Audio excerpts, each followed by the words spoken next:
Tahun ini masyarakat dunia dan masyarakat Indonesia sedang mengalami pandemi penyakit menular berkonsekuensi tinggi yang bernama Novel Coronavirus 2019 atau COVID-19.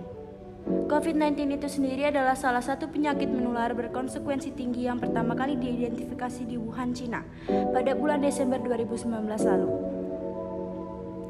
Penyakit ini menyerang saluran pernafasan yang disebabkan oleh Severe Acute Respiratory Syndrome Coronavirus 2 atau SARS-CoV-2.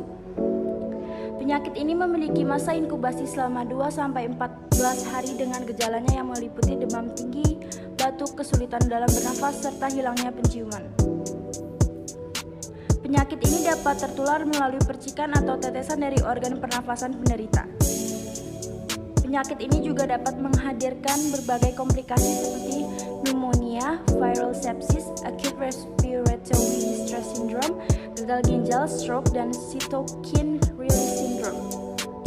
Sampai saat ini, vaksin untuk penyembuhan dari penyakit ini belum ditemukan sehingga pasien yang terjangkit terus bertambah. Dalam lingkup seluruh dunia, penyakit ini memiliki tingkat kematian sebesar 7%. Tetapi jika dalam lingkup Indonesia, tingkat kematian adalah sebesar 9%. Karena pandemi ini, pemerintah telah menjalankan suatu protokol yaitu PSBB atau pembatasan sosial berskala besar yang telah dimulai sejak 7 April 2020 hingga kini. PSBB dilakukan dengan cara meliburkan sekolah atau semua lembaga pendidikan dan tempat kerja kecuali bagi kantor atau instansi yang memberikan pelayanan akan pertahanan dan keamanan, ketertiban umum, kebutuhan pangan, bahan bakar minyak dan gas, pelayanan kesehatan, perekonomian, keuangan, komunikasi, industri, ekspor dan impor, distribusi, logistik, dan kebutuhan dasar lainnya.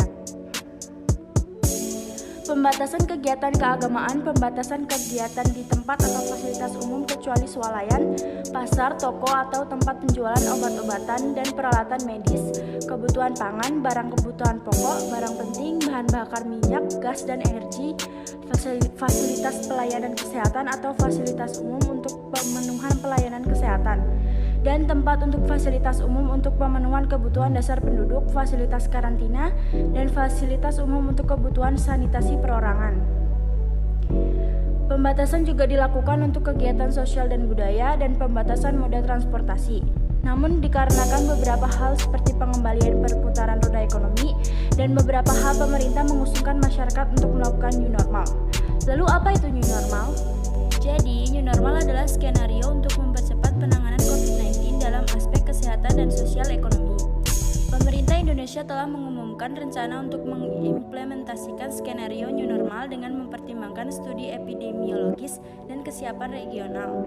Lalu, berikut adalah beberapa aturan mengenai new normal. 1. Pihak manajemen agar senantiasa memantau dan memperbaharui perkembangan informasi tentang COVID-19 di wilayahnya. 2. Pembentukan tim penanganan COVID-19 di tempat kerja yang terdiri dari pimpinan, bagian kepegawaian, bagian K3, dan petugas kesehatan yang diperkuat dengan surat keputusan dari pimpinan tempat kerja. 3. Pimpinan atau pemberi kerja memberikan kebijakan dan prosedur untuk pekerja melaporkan setiap ada kasus dicurigai COVID-19 atau gejala demam atau batuk atau pilek, nyeri tenggorokan atau sesak nafas untuk dilakukan pemantauan oleh petugas kesehatan. 4. Tidak memperlakukan kasus positif sebagai suatu stigma. 5. Pengaturan bekerja dari rumah atau work from home. 6. Di pintu masuk tempat kerja dilakukan pengukuran suhu dengan menggunakan termogan. Dan sebelum masuk kerja diterapkan self-assessment risiko COVID-19 untuk memastikan pekerja yang akan masuk kerja dalam kondisi tidak terjangkit COVID-19. 7. Pengaturan waktu kerja tidak terlalu panjang atau lembur yang akan mengakibatkan pekerja kekurangan waktu untuk beristirahat yang dapat menyebabkan penurunan sistem kekebalan atau imunitas tubuh. 8. Untuk pekerja shift, jika memungkinkan untuk mentiadakan shift 3 atau waktu kerja yang dimulai pada malam hingga pagi hari.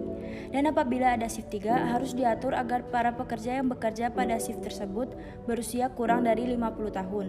9. Mewajibkan pekerja menggunakan masker sejak perjalanan dari atau ke rumah dan selama di tempat kerja. 10. Mengatur asupan nutrisi makanan yang diberikan oleh tempat kerja. Pilih buah-buahan yang banyak mengandung vitamin C seperti jeruk, jambu, dan sebagainya untuk membantu mempertahankan daya tahan tubuh. Jika memungkinkan, pekerja dapat diberikan suplemen vitamin C. 11. Memfasilitasi tempat kerja yang aman dan sehat.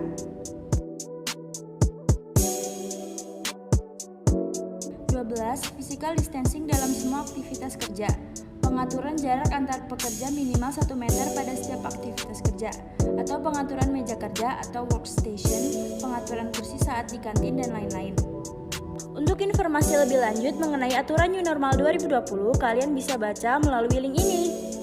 Remember, always wash your hands, wear a mask, keep doing the physical distancing every time you go outside the house, and always follow the instruction from the government.